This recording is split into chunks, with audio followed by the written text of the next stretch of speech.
Haya makosa na wauliza nyinyi, ni makosa ya marehemu Raila ama makosa ya William Samoei Ruto, ama ni Mkenya fulani alijifanya ni mfisadi na akaamua kufanya mambo haya? Welcome, ladies and gentlemen. Thank you very much for your great support to our work in this channel.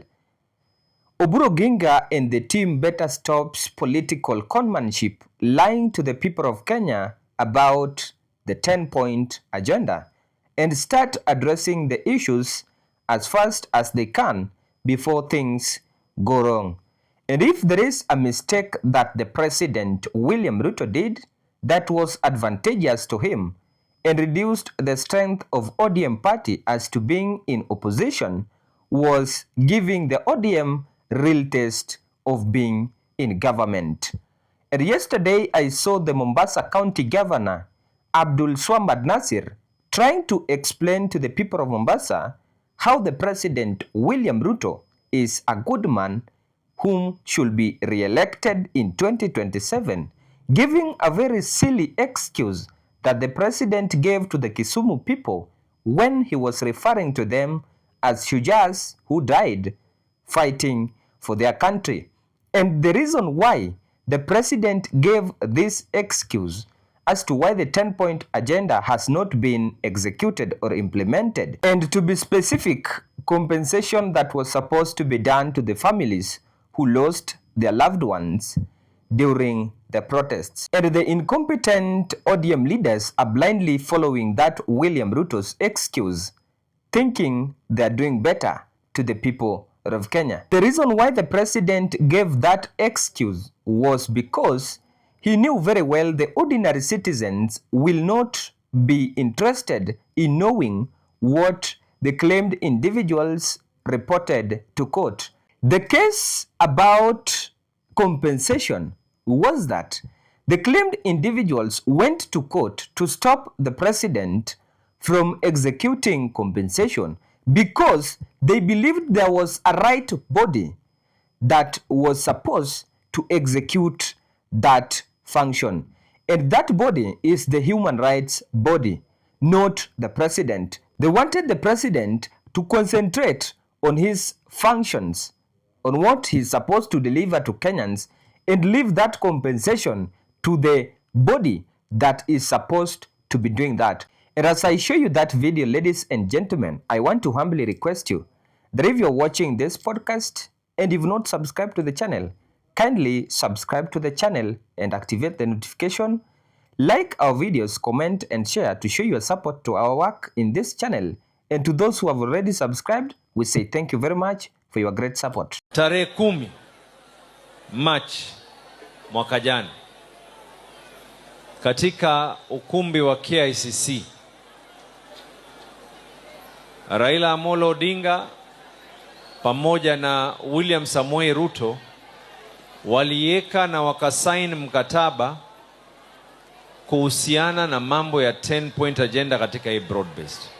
Nisikizeni kwa makini, tuambianeni ukweli, kwa sababu naona wengine wana ufidhuli wa mdomo kuzungumza na kila kitu la kwanza la pili, sijui baba aliniambia hivi, huyu mwingine anasema hivi, mwingine anasema hivi. Sasa nisikizeni, wakati tulipokuwa tunaandika hii mkataba, tulikuwa katika ofisi ya Sifuna. Aliyekaa katika kompyuta ni Anyang'o, Gladys Wanga, Sifuna, Abdulswamad Sharif Nasir. Baba anatuambia pandeni juu kwa ofisi ya Sifuna mukamalize hiyo document. Sasa mimi nauliza swali moja, kwa sababu ni mambo mingi ambayo kwamba tuliyaweka. Baada ya kuwekwa ile sahihi, sisi kama ODM tukachagua kamati ya kuangalia hii 10-point agenda itaenda namna gani. Kamati yenyewe mwenyekiti wake yule ambaye kwamba alichaguliwa na Raila Amolo Odinga, Agnes Zani, mwanamke wa hapa kwetu Pwani, wakaambiwa angalieni hii kitu vile inahitajika. Mimi nataka kuwapatia mfano mmoja katika mifano mingi. Tulisema hatupeaneni mikono ikiwa watu wetu walioumia hawatoweza kupatiwa fidia yao. Niwaulize swali. Mahakama, kuna mmoja alienda kotini akasema kwa ile kamati iliyochaguliwa kuangalia mambo ya fidia haifai. Mahakama nao ikaenda ikatupilia mbali ya kwa hawawezi hii kamati kuangalia mambo haya. Haya makosa na wauliza nyinyi, ni makosa ya marehemu Raila ama makosa ya William Samoei Ruto, ama ni Mkenya fulani alijifanya ni mfisadi na akaamua kufanya mambo haya? Ukitaka kupeleka lawama, peleka lawama pale ambapo kwamba palipo. Dadangu Mishi hapa ni shahidi. Katika supplementary iliyowekwa na serikali kuu ni pesa ya fidia.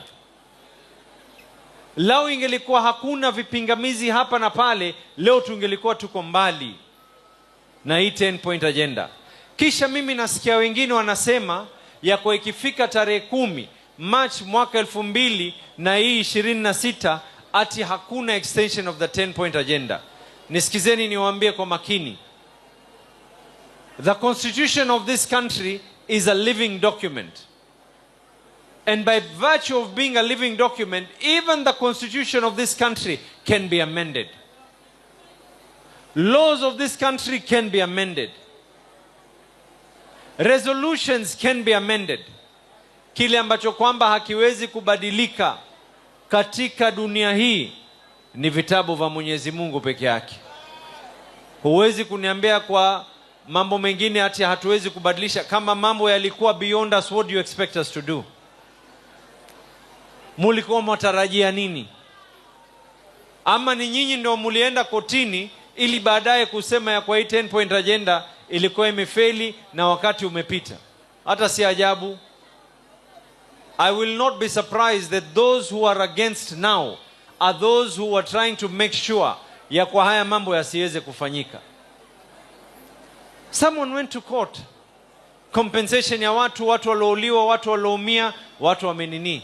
And now there's been instructions that modalities have to be already be put into place. Someone better tells Oburu-Oginga to stop lying to Kenyans. And he is claiming that the 7th March was supposed to mark the anniversary of 10-point agenda. That was not the aim. It was that 7th March was to mark the 12th month of implementation of the 10-point agenda. And after those 12 months, they were to produce, to give us a report on where they have reached with implementing the 10-point agenda. That's simple. Not marking an anniversary. Some people were saying that the 10-point agenda is coming to an end on the 7th. I want to tell you, my people, that 7th was chosen deliberately because it was the anniversary of the broad-based government. And it was, that's all. That's why it is 7th. It was not that the world is coming to an end on the 7th. It was not that the ODM and the UDA were divorcing on the 7th. On the 7th, it was just to give an interim report of the 10-point agenda. And we have gone through that report with His Excellency the President. We have seen the progress. There's a lot of progress which has been made.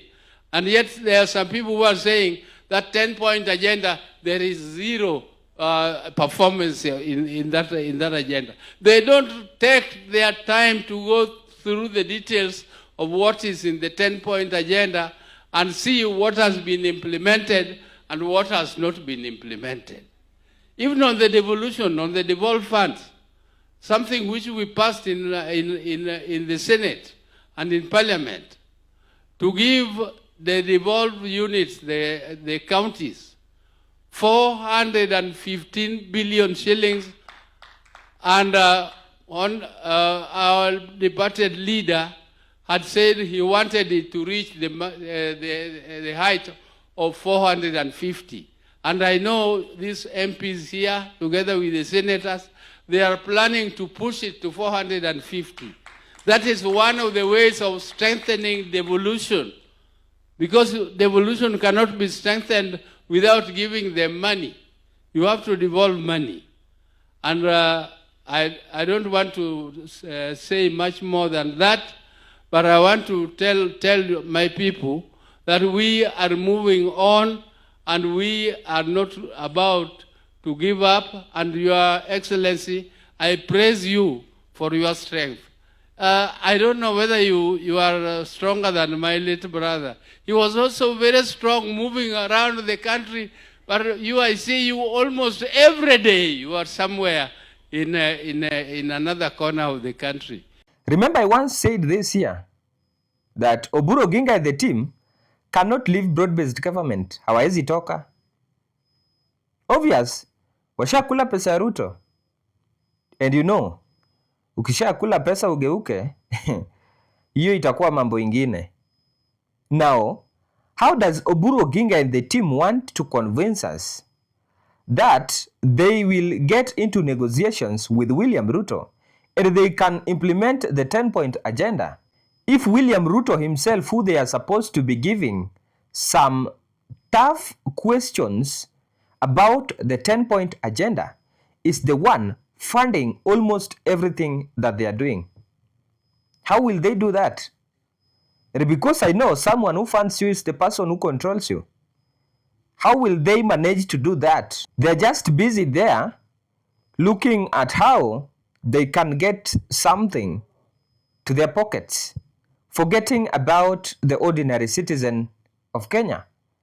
These are the kind of the leaders that you expect to push the ODM party to the next level. They cannot. I can assure you that here, they cannot.